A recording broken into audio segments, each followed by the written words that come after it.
sümbülü de deli olmuş desinler, anay ne derlerse desinler. Oy dayımın kızı yastık yoldaşım.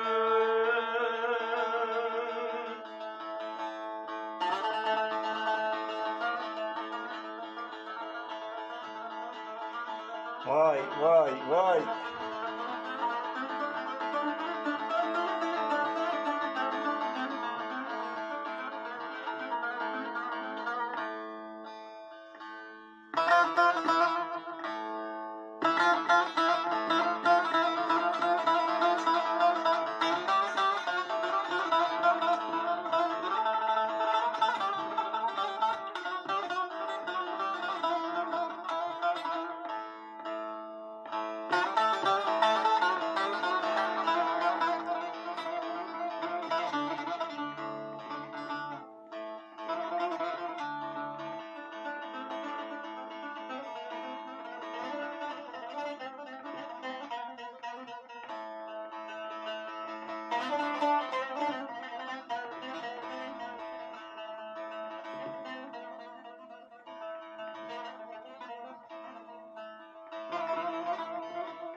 Aman al yeşil gelip de gene salınan yarım.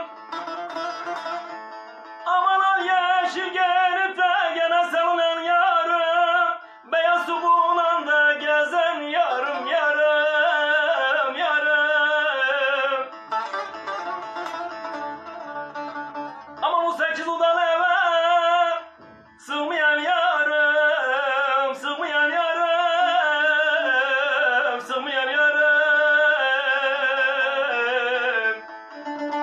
Anne o daracık yere sığabildin mi, sığabildin mi, sığabildin mi?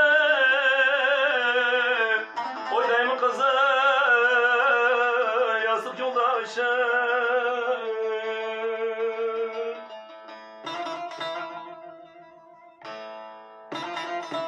Erbici Kadir Erbici.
Aman o yar mezarını da gene benim mezarımın yanına kazın.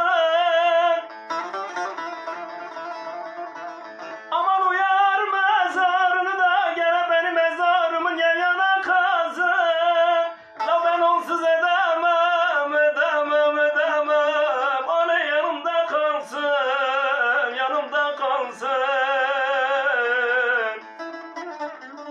La ben onsuz edemem, edemem, edemem. Anne yanımda kalsın, yanımda kalsın.